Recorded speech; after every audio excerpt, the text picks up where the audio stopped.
கர்த்தருடைய தூதுக்காக 1 தீமோத்தேயு 6ஆம் அதிகாரம் 6 தொடக்கம் 8 வரைக்கும் நாங்கள் வாசிக்க கேட்போம். போதும் என்கின்ற மனதுடனே கூடிய தேவ பக்தியே மிகுந்த ஆதாயம். போதும் என்கிற மனதுடனே கூடிய தேவபக்தியே மிகுந்த ஆதாயம். உலகத்திலே நாம் ஒன்றும் கொண்டு வந்ததுமில்லை. உலகத்திலே நாம் ஒன்றும் கொண்டு வந்ததுமில்லை. இதிலிருந்து நாம் ஒன்றும் கொண்டு போவதும் இல்லை. இதிலிருந்து நாம் ஒன்றும் கொண்டு போவதுமில்லை என்பதும் நிச்சயம். என்பது நிச்சயம். உண்ணவும் உடுக்கவும் நமக்கு உண்டாயிருந்தால் அது போதும் என்று இருக்க கடவோம். கர்த்தருக்கு மகிமை உண்டாவதாக. போதும் என்கிற மனதுடனே கூடிய தேவ பக்தியே மிகுந்த ஆதாயம். உண்ணவும் உடுக்கவும் நமக்கு உண்டாயிருந்தால் அது போதும் என்று இருக்க கடவோம். அருமையான கர்த்தருடைய பிள்ளைகளே, இந்த காலங்களிலே தேவனுடைய ஊழியர்களாயினும் சரி, விசுவாச பிள்ளைகளாயினும் சரி, தங்களை அறியாமலேயே தேவ கோபத்துக்கு ஆளாகி இருக்கிறார்கள் என்பதை அறிந்து கொள்ள வேண்டும். மேலும் பாருங்க, வெளிப்படையாக மனுஷர் மத்தியிலே தேவ பக்தி உள்ளவர்களாக காணப்பட்டாலும் உண்மை என்னவென்றால், அருமையானவர்களே, அவர்கள் பக்தி வேஷம் தரித்தவர்களாய் காணப்படுகிறார்கள். இதை மறுக்க முடியாது. அருமையானவர்கள், காரணம் என்ன தெரியுமா? போதும் என்கிற மனதில்லாததால் அவர்களை ஆளுகை செய்து கொண்டு இருப்பது பாவமாகும். நன்றாக விளங்கிக் கொள்ளுங்கள். போதும் என்கிற மனதில்லாததால் அவர்களை பாவம் ஆளுகை செய்து கொண்டிருக்கிறது. அது அவர்கள் அறிகிறார்களோ அறியவில்லையோ தெரியாது. இந்த பாவத்தை குறித்து நாம் அறிவதற்கு முன்பு வாசிக்க கேட்ட அந்த 6ஆம் அதிகாரம் 7ஆம் அதிகாரம் 6வது வசனம் 7வது வசனம் 8வது வசனங்களை நீங்கள் சிறிது தியானித்து செல்லுவது நல்லது. தியானித்து பார்ப்பது நல்லது. இந்த 7வது வசனத்திலே பாருங்கள், நம்முடைய ஆண்டவர் இயேசு மலை பிரசங்கத்திலே நம்முடைய தேவைகளுக்கு நம்முடைய பரம பிதாவை நம்பி இருக்க வேண்டும் என்று கற்பிக்கிறதை அது நினைவூட்டுகிறது. நன்றாக வாசித்து தியானித்து பாருங்க. பின்னாகவே இதை நாம் ஒவ்வொருவரும் நினைவு கூர்ந்தால் பாவம் நம்மை ஆளுகை செய்யாது. கவனியுங்க, ஒரு 3 விடயங்களை மாத்திரம் உங்களுக்கு இந்த வேளையிலே நான் சுட்டி காட்ட விரும்புகிறேன். நாம் பிறக்கும் போது வெறும் கையோடு இருக்கிறோம். என்னை பின்பற்றி வா என்று சொல்லி இயேசு நம்மை அழைக்கும் போது, அவரை பின்பற்றி செல்லும் பொழுது நாம் வெறும் கையோடு செல்லுகிறோம். கவனிக்குதான் சத்தியம். நாம் இவ்வுலகத்தை விட்டு கடந்து செல்லும் பொழுது வெறும் கையோடு செல்லுகிறோம். இந்த 3ஐயும் ஒவ்வொரு தேவனுடைய பிள்ளைகளும் உணர்ந்து பார்க்க வேண்டும். உலகத்திலே நாம் ஒன்றும் கொண்டு வந்ததுமில்லை.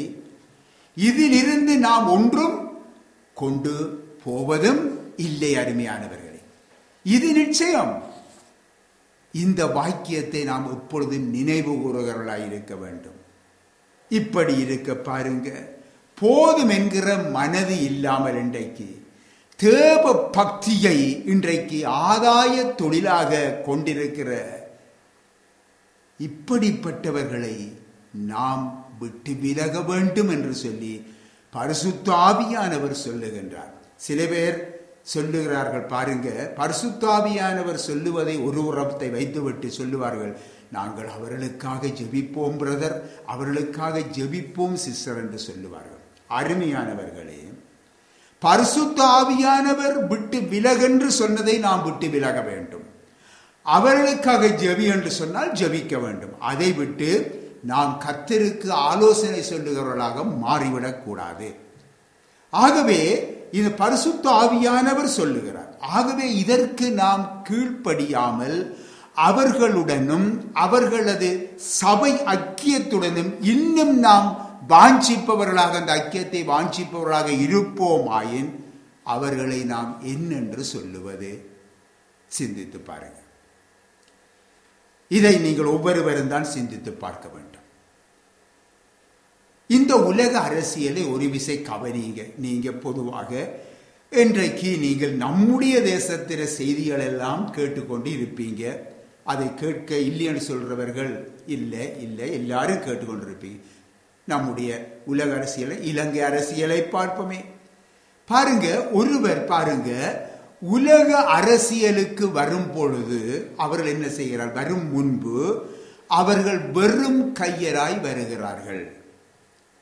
பின்பு அரசியல் வாழ்க்கையிலே அவரது சொத்து மதிப்போ சொல்ல முடியாதது. அந்த நபர் போதுமென்ற மனது இல்லாமல் செயல்படுகிறதைத்தான் நாம் காண முடியும். நன்றாக கவனியுங்க. பின் அவருக்கு ஏற்பட்டிருக்கிற சொத்து மதிப்போ நினைச்சு பார்க்க முடியாது. அப்படியாயின் அந்த நபர் வேலை செய்து சம்பாதித்தாரா? சரி, அப்படித்தான் ஓடி ஓடி சம்பாதித்தாலும் இவ்வளவு சொத்தை சேர்க்க முடியுமா? இல்லையே. அப்படியாயின் அது என்னத்தை வெளிப்படுத்துகிறது? ஏதோ ஒரு தவறான வழியிலே முறையற்ற விதமாக அந்த சொத்து சேர்க்கப்படுகிறது. விளங்குகிறதல்லவா? இது சாபமாக பிற்காலத்திலே உடைய சந்ததிக்கும் அந்த சாபம் பற்றி பிடிக்கும் என்பதை நாம் மறுக்க முடியாது. ஏனென்றால் வேதம் சொல்லுகின்றது, மனுஷன் எதை விதைக்கிறானோ அதை அறுத்தே ஆக வேண்டும். அது தேவ நியதி. இதற்கான தண்டனையை ஒரு நாள், சில வேளையிலே இந்த உலகத்தின் தண்டனைக்கு தப்பி போகலாம் சட்டத்தின் காரணமாக, அல்லது அவர் மரணம் அடைந்து இந்த உலகத்தில் தண்டனைக்கு தப்பி விடலாம். ஆனால் ஒரு நாள் அதுக்குரிய தண்டனையை அவர் அனுபவித்தே ஆவார். இந்த உலகத்தில் இல்லை, ஆனால் மறுமையிலே அந்த நித்திய ஆக்கினை அவர் அடைவார். அதிலே எந்த விதமான சந்தேகமும் இல்லை. ஏனென்றால் தேவனுடைய வார்த்தை சத்தியமானது. இப்படியே அருமையானவர்களே, இந்த பூமியிலே பரலோக அரசின் வேலைகளிலே ஈடுபட்டிருக்கும் அநேகருடைய வாழ்க்கைக்கும் இந்த அரசியல்வாதிகளுக்கும் எந்த வித்தியாசமும் இல்லை என்பதை திட்டமும் தெளிவுமாக புரிந்து கொள்ளக்கூடிய இருக்கிறதல்லவா, காண்கிறோம் அல்லவா? ஆம், இவர்களும் இவர்களை பின்பற்றுகிறவர்களும் ஒருபொழுதும் தண்டனைக்கு தப்ப மாட்டார்கள், தப்ப இயலாது. சில பேர் சொல்லுவார்கள், என்று நாங்கள் கர்த்தருக்குத்தானே கொடுக்கிறோம், அது கர்த்தர் பார்த்து கொள்ளுவார் அவர்களை என்று சொல்லுவார்கள். இல்லை, அது தவறு. கர்த்தருக்குத்தான் கொடுக்கிறீர்கள், ஆனால் அது கர்த்தருக்கே தானா அந்த நீங்கள் கொடுத்தது அங்கே சேர்க்கப்படுகிறதா என்றால் இல்லை. என்றால் நீ கொடுக்காத, அதை விட்டு விலகு என்றால் கர்த்தருடைய சமூகத்திலே கர்த்தருக்கு கொடுப்பதை நாங்கள் கொடுக்காது என்று சொல்ல முடியாது. நாம் என்ன செய்ய வேண்டும்? அப்படியான இடத்தை விட்டு நாம் விலக வேண்டும். அருமையானவர்களே, விலகி நாம் சரியான வழியை நாம் கர்த்தருடைய உதவியோடு தெரிந்து கொள்ள வேண்டும். ஆகவே இவர்களும் சரி, இவர்களை பின்பற்றுகிறவர்களும் சரி, நிச்சயமாக தண்டனைக்கு தப்ப முடியாது. ஆகவே நன்றாக கவனிங்க, இவர்களிலும் கூட போதும் என்கிற மனதை காண இயலாது. இதுதான் சத்தியம். அருமையானவர்களே, பிரியமான தேவனுடைய பிள்ளைகளே, நான் அதிகமாக இதை உங்களுக்கு சொல்ல வேண்டியதில்லை, ஏனென்றால் நீங்கள் புரிந்து கொள்ளுவீர்கள், ஏனென்றால் நீங்கள் சத்தியத்திலே வளர்ந்திருக்கிறீர்கள். போதும் என்று சொல்லாத மனம், போதும் என்று சொல்லாத மனம் பெற்றெடுக்கும் பிள்ளையின் பெயர் என்ன தெரியுமா? முறுமுறுப்பு. அதாவது திருப்தி அடையாத மனம் பெற்றெடுக்கும் பிள்ளையின் பெயர்தான் முறுமுறுப்பு. தேவனுடைய ஜனங்களில் பெரும்பாலானவர்களிலே முறுமுறுக்கும் சுபாவம் காணப்படுகிறது. இது தேவனுடைய பார்வையிலேயே பொல்லாததாய் இருக்கிறது என்று சொல்லி நாங்கள் பார்க்கிறோம். நமது ஆதி பெற்றோர் இருக்கிறாங்க. ஆதி பெற்றோர் ஆதாம் ஏவாளிலே அவர்களுக்கு என்ன குறை இருந்தது? சிந்தித்து பாருங்க. ஒரு குறையும் இல்லையே. தேவன் தாம் படைத்த அனைத்தையும் நல்லது என்று சொல்லி கண்டார். எந்த குறையும் இருக்கவில்லை. மனுஷனை தேவன் தம்முடைய சாயலாகவே சிருஷ்டித்தார். ஆனாலும் அவனுக்குள் திருப்தி அடையாத ஒரு சுபாவத்தை உருவாக்கியது யார் தெரியுமா? சாத்தான். பெரிய பாம்பு என்ற வலு சர்ப்பம், பழைய பாம்பு என்ற வலு சர்ப்பம் சாத்தான். இஸ்ரவேல் மக்கள் பாருங்க, எகிப்தின் கொடூரமான அடிமைத்தனத்திலே இருந்து ஆண்டு தேவனே எங்களை காப்பாற்றுங்க, எங்களை விடுவீங்க, எங்களால் தாங்க முடியாது என்று கதறினார்கள். தேவன் அவர்களுடைய கூக்குரலை கேட்டு அந்த அடிமைத்தனத்திலே இருந்து எவ்வளவு அற்புதமாய் மீட்டு எடுத்தார் என்று சொல்லி நீங்கள் எல்லாரும் அறிவீங்க. செங்கடலை கடந்து வந்தார்கள். தேவனுடைய அற்புதங்களை கண்டார்கள். அற்புத வழிநடத்தலை கண்டார்கள். மகிழ்ச்சியுடன் கர்த்தரை புகழ்ந்து பாடினார்கள் என்று கூட நாங்கள் வேதத்திலே நாங்கள் பார்க்கிறோம். அங்கே மாரா என்னும் இடம் வந்த பொழுது குடிநீர் கசப்பாய் இருக்கிறதை கண்டு தங்களை வழிநடத்தி வந்த மோசேக்கு எதிராக முறுமுறுக்க தொடங்கினார்கள். என்னையா இஞ்சையா கொண்டு வந்து நாங்கள் தாகத்தால சாகிறதுக்கா இங்க கொண்டு வந்தா என்று சொல்லி கூட மோசேக்கு எதிராக முறுமுறுத்தார்கள். எப்படி இவ்வளவு நன்மைகளை, தேவனுடைய அதிசயமான நடத்துதலை எல்லாம் கண்டவர்கள் தான் முறுமுறுக்கிறார்கள். ஆனாலும் தேவன் என்ன செய்கிறார்? அந்த கசப்பான நீரை மதுரமாக மாற்றி அவர்களை மகிழ்வித்தார் என்று நாங்கள் பார்க்கிறோம் அல்லவா? அடுத்ததாக பாருங்க, சீன் வனாந்திரம் வந்தபோது அங்க உணவு இல்லையே, நாங்கள் விரும்பும் உணவு இல்லையே என்று சொல்லி முறுமுறுக்க தொடங்கினாங்க. இவ்விதமாக தேவன் செய்து வரும் அதிசயங்களை, அற்புதங்களை, நன்மைகளை கண்டும் பாருங்க, அவர்கள் என்ன செய்கிறார்கள்? தங்களை வழிநடத்தி வந்த மோசேக்கும் ஆரோனுக்கும் விரோதமாக அவர்கள் முறுமுறுக்க தொடங்கினார்கள் என்று சொல்லி நாங்கள் பார்க்கிறோம். ஆனால் கர்த்தர் சொல்லுவது என்னவென்றால் பாருங்க, அவர்கள் எனக்கு விரோதமாய் முறுமுறுக்கிறார்கள். அவர்கள் எனக்கு விரோதமாய் முறுமுறுக்கிறார்கள். பார்த்தீர்களா? அவர்கள் முறுமுறுத்தது மோசேக்கும் ஆரோனுக்கும் விரோதமாக. கர்த்தர் சொல்றார், எனக்கு விரோதமாக முறுமுறுத்தார்கள். ஆகவேதான் பாருங்கள், எபிரேயர் 13ஆம் அதிகாரத்திலே 17ஆம் வசனத்திலே உங்களை நடத்துகிறவர்களை துக்கப்படுத்தாமல் அவர்கள் சந்தோஷமாய் உங்களுக்கு ஊழியம் செய்ய அவர்களுக்கு கீழ்ப்படிந்து நடவுங்கள் என்று சொல்லி சொல்லப்பட்டிருக்கிறது.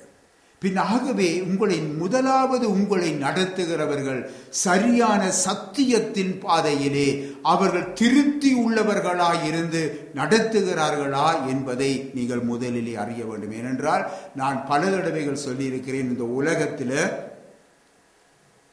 தேவன் தம்முடைய ஜனங்களை ரட்சித்து அவர் என்ன செய்கிறார்? சபையிலே கொண்டு வந்து சேர்க்கிறார். சபையாய் உருவாக்கி சபையிலே கொண்டு வந்து சேர்க்கிறார். இதை பார்த்த பிசாசு என்ன செய்கிறான்? தேவனுடைய அந்த சபையைப் போல தானும் சபையை இந்த உலகத்திலே உருவாக்கி வைத்திருக்கிறார். இதனால இன்றைக்கு அநேக மக்கள் கர்த்தருடைய சபைதானே என்று சொல்லி பிசாசினுடைய சபையிலும் போய் அவர்கள் என்ன செய்கிறார்கள்? வஞ்சிக்கப்பட்டு விடுகிறார்கள். அருமையானவர்களே, பிசாசுதனுடைய சபை என்று காட்ட மாட்டான். அங்கேயும் வேதம்தான் போதிக்கப்படும், அங்கேயும் ஒரு பாஸ்டர் தான் இருப்பார், அங்கேயும் ஊழியர்கள் தான் இருப்பார்கள், அங்கும் பைபிள் தான் போதிக்கப்படும். ஆனால் அருமையானவர்கள், இங்கேதான் கவனி, எச்சரிக்கையாயிருங்க, இங்கேதான் வஞ்சிக்கப்படுவார்கள். இன்றைக்கு ஒருவரை உங்களுடைய கண்களினாலே ஒரு வித்தியாசமான ஆளை கண்டால் நீங்கள் ஒருபொழுதுமே வஞ்சிக்கப்பட மாட்டீர்கள். ஆனால் ஆண்டவர் சொன்னாரே, என் நாமத்தை தரித்து கொண்டு வஞ்சித்து வாழ்வார்கள், எச்சரிக்கையாயிருங்கள் என்பதை நாம் ஒரு விசை நினைத்து பார்க்க வேண்டும். ஆகவே எல்லாம் சபைதானே என்று சொல்லி நாம் சபைக்கு நாங்கள் காரணம் கற்பித்து விடக்கூடாது. சில பேர் சொல்வார்கள், சபை பாகுபாடு இல்லாமல் நடக்க வேண்டும். சபை பாகுபாடு இல்லாமல் எச்சரிக்கையாக இருங்க, அது தவறான உபதேசம். ஆகவே அருமையானவர்களே, நீங்கள் உங்களை நடத்துகிறவர்கள் அவர்கள் துக்கத்தோடு அல்ல, சந்தோஷமாய் உங்களை நடத்த நீங்கள் அவர்களுக்கு கீழ்ப்படிந்து அடங்குங்கள். அவர்கள் துக்கப்படுவார்கள் என்றால் அது உங்களுக்கு நல்லதல்ல என்று சொல்லி எழுதப்பட்டிருக்கிறது. கர்த்தருடைய ஆவியானவர் எழுதி வைத்திருக்கிறார். ஆகவே முறுமுறுப்பு மனிதர்களாகிய நம்முடைய சுபாவம்தான். அருமையானவர்களே, தேவன் நமக்கு செய்து வரும் எண்ணற்ற நன்மைகளை நாம் மறக்கும் போது என்ன நடக்கின்றது? அங்கே நம்முடைய வாழ்க்கையிலே முறுமுறுப்பு உண்டாகிறது. நம்முடைய வாழ்க்கையிலே உண்டாகும் சிறு சிறு குறைவுகள், சில கஷ்டங்கள் நிமித்தமாக குறை சொல்லுகிறவர்களாகி நாங்கள் மாறிவிடுகிறோம். இது கர்த்தருக்கு விரோதமானது என்பதை ஒரு விசை நினைத்துக் கொள்ளுங்க. சரி, நம்முடைய குறைவுகள் கஷ்டங்களை இன்றைக்கு நம்மை நடத்துகிறவிடத்திலே நீங்கள் கூறலாம். நம்மை நடத்துகிறவர்கள் உங்களுடைய ஆத்துமாவுக்கு உத்தரவாதம் பண்ண பரிசுத்த ஆவியினாலே நியமிக்கப்பட்ட இடத்திலே சென்று நீங்கள் உங்களுடைய குறைகளை கஷ்டங்களை அவரிடத்திலே கூறி அவரிடத்திலே ஜெபிக்க கேட்பது தவறு அல்ல. ஆனால் முறுமுறுப்பது அது தேவனை எதிர்க்கும் ஒரு மனப்பான்மை. இதை நாம் புரிந்து கொள்ள வேண்டும். இது மறுபிறப்பு அடையாத இருதயத்தை காட்டுகிறது. முறுமுறுக்கும் சுபாவம் தேவனுக்கு பிரியமானது அல்ல. அது நன்றி இல்லாத ஒரு இருதயத்தை காட்டுகிறது. மட்டுமல்ல, கர்த்தரிடத்திலே அபவிசுவாசத்தை அங்கே காண்பிக்கிறது. கர்த்தர் இன்றைக்கு நம் தேவைகள் எல்லாவற்றுக்கும் போதுமானவர். என் ஆண்டவரே, என் இயேசுவே, என் தேவைகள் எல்லாவற்றுக்கும் போதுமானவர், என் தேவனே என் தேவைகளுக்கெல்லாம் போதுமானவர் என்று விசுவசியாதபடியினாலேதான் முறுமுறுக்க ஆரம்பிக்கிறார்கள். வேதம் சொல்லுகிறது, விசுவாசம் இல்லாமல் ஒருவனும் தேவனுக்கு பிரியமாயிருக்க முடியாது. வாசியுங்க, எபிரேயர் 11:6 வாசியுங்க. விசுவாசம் இல்லாமல் தேவனுக்கு பிரியமாயிருப்பது கூடாத காரியம். ஏனென்றால் தேவனிடத்தில் சேருகிறவன் அவர் உண்டென்றும் அவர் தம்மை தேடுகிறவர்களுக்கு பலன் அளிக்கிறவர் என்றும் விசுவாசிக்க வேண்டும். கர்த்தருக்கு மகிமை உண்டாவதாக. ஆம், பிரியமான தேவ பிள்ளைகளே, விசுவாசிகள் என்று காணப்படும் அநேகர் எப்பொழுதும் அவர்கள் முறுமுறுக்கிறவர்களாய் காணப்படுகிறார்கள். சபையை குறித்து முறுமுறுக்கிறார்கள். தங்களை நடத்த பரிசுத்த ஆவியினாரே நியமிக்கப்பட்ட கண்காணியை குறித்து முறுமுறுக்கிறார்கள். மற்ற சகோதரர்களை பார்த்து முறுமுறுக்கிறார்கள். வேலை ஸ்தலங்களிலே முறுமுறுக்கிறார்கள். சாப்பாட்டை குறித்து முறுமுறுக்கிறார்கள். தங்களுக்கு பொறுப்பாக இருக்கும் அதிகாரிகளை குறித்து முறுமுறுக்கிறார்கள். அரசாங்கத்தை குறித்து முறுமுறுக்கிறார்கள். வேலைகளை குறித்து முறுமுறுக்கிறார்கள். அருமையானவர்களே, மீண்டும் மீண்டும் கூறுகின்றேன், எல்லா முறுப்புகளும் அருமையானவர்களே தேவனுக்கு விரோதமானது. தேவனுக்கு விரோதமானது. கவனியுங்க, இஸ்ரவேல் மக்களுக்கு வானத்தில் இருந்து உணவும் கன்மலையில் இருந்து தண்ணீரும் கொடுக்கப்பட்ட பொழுதிலும் ஜனங்கள் பாருங்க சலிப்படைந்து காணப்பட்ட சம்பவங்களை நாங்கள் பார்க்கிறோம். சலிப்படைந்து என்ன சொல்றாங்க தெரியுமா? இந்த மன்னாவை தவிர வேறொன்றும் எங்களுக்கு இல்லையா, இதே மன்னாதானா எங்களுக்கு என்று சொல்லி அவர்கள் சலிப்படைஞ்சாங்க. சலிப்படைந்து அவர்களுடைய வாயிலே வந்த வார்த்தை என்ன தெரியுமா? எகிப்திலே மீன் இருந்தது, வெள்ளரிக்காய், கொம்மட்டிக்காய், வெங்காயம், கீரைகள், வெள்ளைப்பூடுகள் எல்லாமே இருந்ததே என்று சொல்லி முறுமுறுக்கிறாங்க. இஞ்ச கொண்டு வந்து ஒரே மண்ணா, அங்கே எகிப்திலே என்னென்ன சாமான்லாம் இருந்தது என்று சொல்லி தாங்கள் பழைய பாதையை, தங்களுடைய பழைய பாதையை அவர்கள் திரும்பி பார்க்கிறாங்க, பின்னிட்டு பார்க்கிறாங்க. இன்னுமாக ஒரு விசேஷம் என்ன தெரியுமா? அழுது புலம்பி இறைச்சி இல்லையா என்று சொல்லி கதறாங்க, முறுமுறுத்து முறையிடுறாங்க. இவர்கள் எல்லாரும் யார்? தேவனுடைய சபை மக்கள், வேறு யாரும் அல்ல. தேவனுடைய சபை மக்கள் தங்கள் குறைவுகளை எண்ணி சலிப்படைந்து அவைகளை குறித்தே எப்பொழுதும் பேசுகிறவர்களாக அந்த ஜனங்கள் காணப்படுவதை நாங்கள் பார்க்கிறோம். இப்பொழுது மோசேக்கு எவ்வளவு, அவர்களை நடத்தி வர்ற மோசேக்கு எவ்வளவு வேதனை என்றதை சிந்தித்து பாருங்க. ஓடி போய் கத்திடத்திலே விடுகிறார். இந்த நன்றி கெட்ட ஜனங்களுடைய பாரத்தை ஏன் என் மேல வச்சீர் என்று சொல்லி கேட்கிற அளவுக்கு, அந்த அளவுக்கு மோசே வேதனை அடைந்து விட்டார்.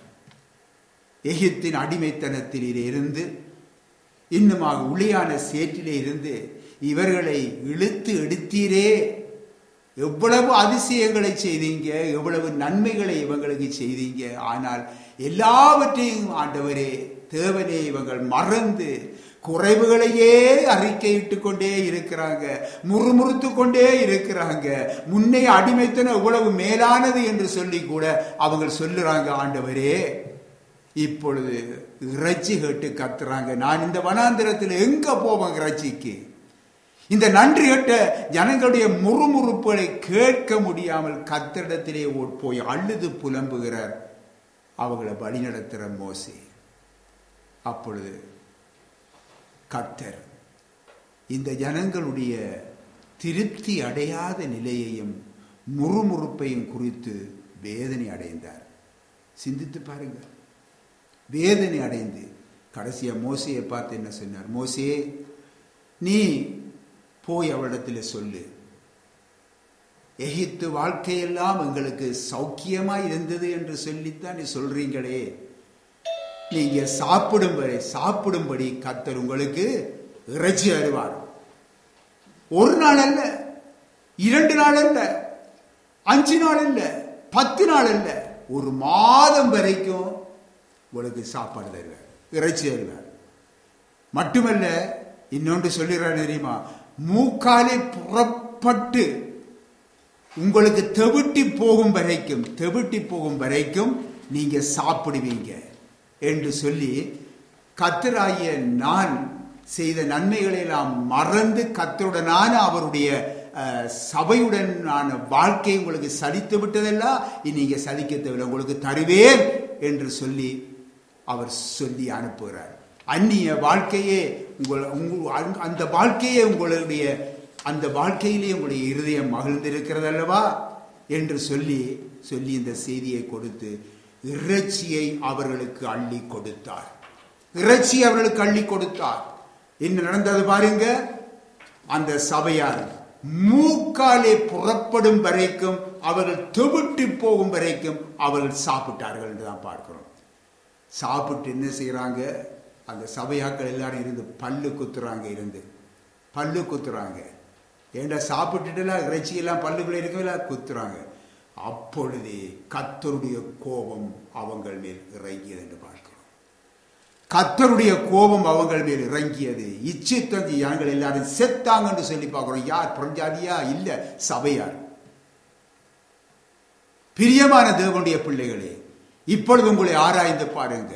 கர்த்தர் உங்கள் ஆத்துமாவை அழிவுக்கு விலைக்கு மீட்டிருக்கிறாரே, மரண பள்ளத்தாக்கிலே இருந்து இழுத்து எடுத்திருக்கிறாரே, உங்களுக்கு இன்றைக்கு ஜீவனை, அதாவது நித்திய ஜீவ வழியிலே ஜீவனை தந்து நித்திய ஜீவ வழியிலே நடத்தி கொண்டிருக்கிறாரே, நீங்கள் அன்புக்கும் கிரியைகளுக்கும் ஏவப்படும்படி சபையிலே உங்களை கொண்டு இணைத்திருக்கிறாரே, இன்னமாக திராட்சை செடியாகிய அவரில் ஒரு கொடியாக இருந்து கனி கொடுக்க வேண்டும் என்று சொல்லி அவர் எதிர்பார்த்திருக்கிறாரே. இப்படி இருக்க இஸ்ரவேல் ஜனங்களைப் போல சலிப்படைந்திருக்கிறீர்கள், இச்சையுடையவர்களாக இருக்கிறீங்க, தேவ பக்தியை ஆதாய தொழிலாக கொண்டு இருக்கிறீங்க, ஐசுவரியவான்களாக வேண்டும் என்று விரும்புறீங்க, திருப்தி அடையாமல் முறுமுறுத்துக் கொண்டு இருக்கிறீர்கள். தேவ கோபத்துக்கு ஆளாகி அழிக்கப்படாதபடி எச்சரிக்கையாயிருங்க. யாருக்கு இந்த எச்சரிக்கை? சபைக்கு தான் தரப்பட்டிருக்கு. அருமையானவர்களே, கர்த்தருடைய சபையை நாங்க ஏனோ தானோடு நிச்சிடக்கூடாது. உங்களுக்கு நான் முதலும் சொல்லி இருந்தேன், 2 விதமான சபை இருக்குது. ஒன்று கர்த்தருடைய சபை, ஒன்று சாத்தானுடைய சபை. இதைத்தான் நாம் புரிந்து கொள்ள வேண்டும். அது சாத்தான் அங்கே இருக்க மாட்டான், அங்கே வேதம் தான் இருக்கும். நன்றாக விளங்கிக் கொள்ளணும். அவன் அதை ஏற்படுத்தி வச்சிருக்கிறான். ஆகவே அருமையானவர்களே, தேவகோபத்துக்கு ஆளாகி அழிக்கப்படாதபடி நாம் எச்சரிக்க வேண்டும். ஆம், எச்சரிக்கையோடு இருங்க. 1 கொரிந்தியர்ல நீங்க தயவு செய்து வாசிங்க, 10ஆம் அதிகாரம் 10ஐயும் 11ஐயும் தயவு செய்து வாசிங்க. அவர்களில் சிலர் முறுமுறுத்து சங்காரக்காரனாலே அழிக்கப்பட்டார்கள். அதுபோல் நீங்களும் முறுமுறுக்காதிருங்கள். இவைகள் எல்லாம் திருஷ்டாந்தங்களாக அவர்களுக்கு சம்பவித்தது. உலகத்தின் முடிவு காலத்திலுள்ள நமக்கு எச்சரிப்புண்டாகும்படி எழுதப்பட்டும் இருக்கிறது. கர்த்தருக்கு மகிமை உண்டாவதாக. பாத்தீங்களா, அங்க எழுதப்பட்டிருக்கிறேன்னு, அவர்களில் சிலர் முறுமுறுத்து சங்காரக்காரனாலே அழிக்கப்பட்டார்கள், அதுபோல நீங்களும் முறுமுறுக்காதிருங்கள். இவைகளெல்லாம் திருஷ்டாந்தங்களாக அவர்களுக்கு சம்பவித்தது. உலகத்தின் முடிவு காலத்திலே நமக்கு எச்சரிப்பு உண்டாகும்படி இது எழுதப்பட்டிருக்கிறது. பாத்தீங்களா? ஆகவே இன்று இருக்கிற கர்த்தருடைய சபைகளுக்கு இது எழுதப்பட்டிருக்கிறது. ஆகவே உங்களுக்கு உள்ளவைகள் போதும் என்று இருங்க என்றுதான் தேவனுடைய வார்த்தை சொல்லுகிறது. நமக்கு உள்ளது போதும், உங்கள் சம்பளமே போதும், எங்களுக்கு சாப்பிட இருப்பதே போதும் என்று சொல்லி இருங்க என்று சொல்லிதான் வேதம் எங்களுக்கு கற்பிக்கிறது. லூக்கா சுவிசேஷம் 3ஆம் அதிகாரம் 14வது வசனத்தை எடுத்து வாசிச்சு பாருங்க. ஆகவே அருமையானவர்களே, போதும் என்ற மனதோடு கூடிய தேவ பக்தியை, மெய்யான தேவ பக்தி வேதத்தை பாருங்க. 1 தீமோத்தேயு 6ஆம் அதிகாரத்திலே 6வது வசனத்திலே வாசித்து பாருங்க மீண்டும். ஆகவே உண்ணவும் உடுக்கவும் நமக்கு உண்டாயிருந்தால் அதுவே போதும் என்று இருங்க. இதைத்தான் எங்களுக்கு வேதம் கற்பிக்கிறது. பிலிப்பியர்ல 4ஆம் அதிகாரம் 11வது 12வது வசனத்தை தயவு செய்து வாசியுங்க. என் குறைச்சலினால் நான் இப்படி சொல்லுகிறதில்லை. ஏனெனில் நான் எந்த நிலைமையில் இருந்தாலும் மனரம்யமாயிருக்க கற்றுக்கொண்டேன் என்று அப்போஸ்தலனாகிய பவுல் சொல்லுகிறார். வாசிங்க. தாழ்ந்திருக்கவும் எனக்கு தெரியும், வாழ்ந்திருக்கவும் எனக்கு தெரியும், எவ்விடத்திலும் எல்லாவற்றிலும் திருப்தியாயிருக்கவும் பட்டினியாயிருக்கவும் பரிபூரணமடையவும் குறைவுபடவும் போதிக்கப்பட்டேன். அருமையான கர்த்தருடைய பிள்ளைகளே, பவுல் எப்படி சொல்லுவது போன்று இன்றைக்கும் அருமையானவர்களே நாம் சொல்லுகிறோம். அருமையானவர், நம்முடைய ஊழிய பாதையிலே அருமையானவர்களே, வெறும் கதிரைக்கு, என்னுடைய மனைவி மட்டும் முன்னுக்கு இருப்பவரும் கதிரைக்கு வைத்து பிரசங்கம் செய்த காலங்களும் உண்டு.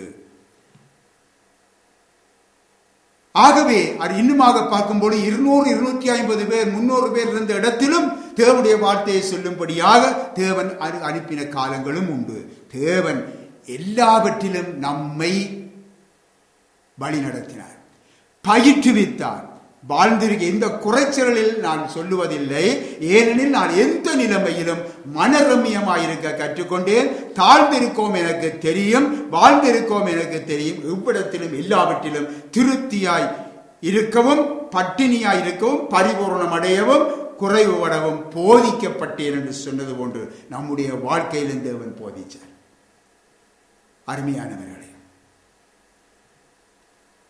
இன்றைக்கு பாருங்கள், நான் எந்த நிலைமையில் இருந்தாலும் மனரம்யமாயிருக்க வேண்டும். அருமையானவர்களே, அந்த குறைவு, இந்த குறைவு, எனக்கு அது குறைவு, எனக்கு இது இல்லை என்று எப்பொழுதும் நம்முடைய பிரச்சனையை இட்டு நாம் சொல்லுகிறவர்களாக இருக்க, முறையிடுகிறவர்களாக இருக்கக்கூடாது.